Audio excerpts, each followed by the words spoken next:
আচ্ছা ভাই, আপনি যদি এই বাসাটা আপনি একদম শুরুতে যখন স্ল্যাব ছিল, মানে স্ল্যাব মানে কি, আপনি জাস্ট উপরে বিল্ডিং করার সময় হয় কি প্রত্যেকটা ফ্লোর আগে স্ল্যাব স্ল্যাব করা হয়।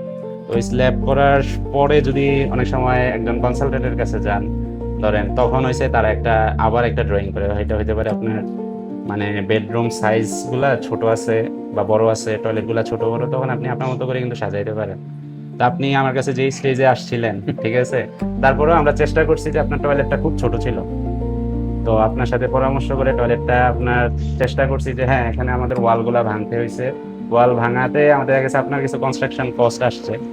তো আমি মনে করি আসলে সবাই যখন কাজ করে আসলে একটা লেআউট করার সময় যদি আপনার কাজটা করে, জি, তখন মনে হয় তার যে কস্টিংটা আছে, এক্সট্রা কস্টিং, যেমন আপনার ওটা কমে যেত আসলে। যেমন আপনার এখানে গাঁথনি করা কিন্তু না ছিল। এখন এটা আমার ওই যে ছাদ দেওয়ার পর পরই আসলে আপনার হ্যাঁ, সাথে হ্যাঁ। কনসাল্ট করলে হয়তো কনসাল্ট করলে আমি হয়তো আপনাকে আরো বেটার কিছু দিতে পারতাম। তারপরেও এর মাঝে আপনার Still চেষ্টা fine. করছি আমরা। তো আপনার টয়লেটটা ভিতরে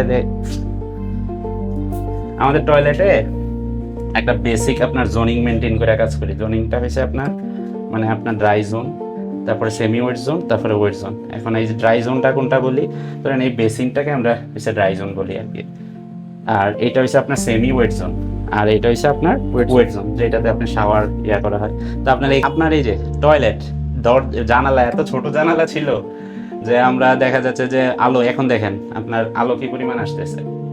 আবার আপনার যে ভেন্টিলেশনটা, যে অনেক সময় এখানে মানে আপনার যে ব্যাড স্মেলটা থাকে, ওই ব্যাড স্মেলটা একজন এটা বের হয়ে যাবে আপনার জানলা যেহেতু বড়।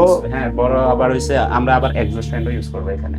এই যে আপনার গ্লাসের মধ্যে এক্সস্ট ফ্যান ইউজ করবো। আর এই জায়গায় আছে আপনার ওয়াল মাউন্ট করা হয়েছে আর কি। ওয়াল মাউন্টে আপনার একটা পজিটিভিটি থাকে, অনেক সময় দেখা যায় আমরা বাথরুম ক্লিন করতে গেলে অনেক সময় ময়লা কিন্তু আপনার এই কোমরের নিচে পাশে থাকে, নিচে থাকে বা চারিপাশে আপনার। তো এখন দেখেন আমার জিনিসটা হ্যাঙ্গিং অবস্থায় আছে। হ্যাঙ্গিং অবস্থায় থাকাতে আসলে হয় কি আপনি চাইলে নিচে দিয়ে ক্লিন করতে পারবেন। আর এখানে আমরা একটা স্টেপ ডাউন করছি। স্টেপ ডাউনটা করার কারণটা হয়েছে আপনি এখানে যদি কোনো সময় ওয়াশ করেন, এই সেটটা ওয়াশ করেন, তো এই সেটে পানিটা তো আমাকে বের করতে হবে। তো এটা আপনার এখান দিয়ে যদি করি দেখা যায় আমি sweep করে ওখানে দিয়ে দেবো। চলে যাবে। এখানে আমরা প্যানেল লাইট করছি, তারপর এখানে হচ্ছে ডিফিউজ লাইট বা আমরা কুব লাইট, এটা সাইড দিয়ে থাকবে না, যেটা হচ্ছে হ্যাঁ, এটা আপনার চোখে পড়বে না।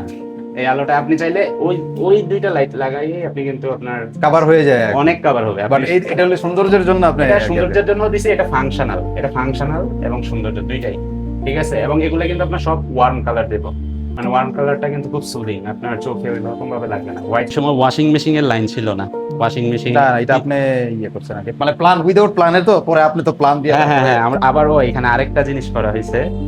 আমরা আসলে বেসিন গুলা চেষ্টা করি যে আপনার হ্যাঙ্গিং থাকতে। হ্যাঙ্গিং থাকলে হয় কি আপনার নিচের সাইডটা ক্লিন করতে সুবিধা, ঠিক আছে। তো আমরা এই যে ওয়েস্টার পানিটা, যেটা আমরা টিপিক্যালি দেখা যায় সবাই বাংলাদেশে, আমরা ওয়েস্ট পানির লাইনটা সবসময় ফ্লোরে দিই। তো ওয়েস্ট পানির লাইনটা আমরা এখানে করছি কি, ওয়েস্ট পানির লাইনটা আমরা ইউজের পানিটা যেটা, তো এটা আপনার হ্যাঙ্গিং থাকবে। এবং দেখবেন ইউরোপে দেখবেন আপনার এই ম্যাক্সিমাম সময় এরা বাইরের উপরে উপরে দিকে রাখে। উপরে সবকিছু।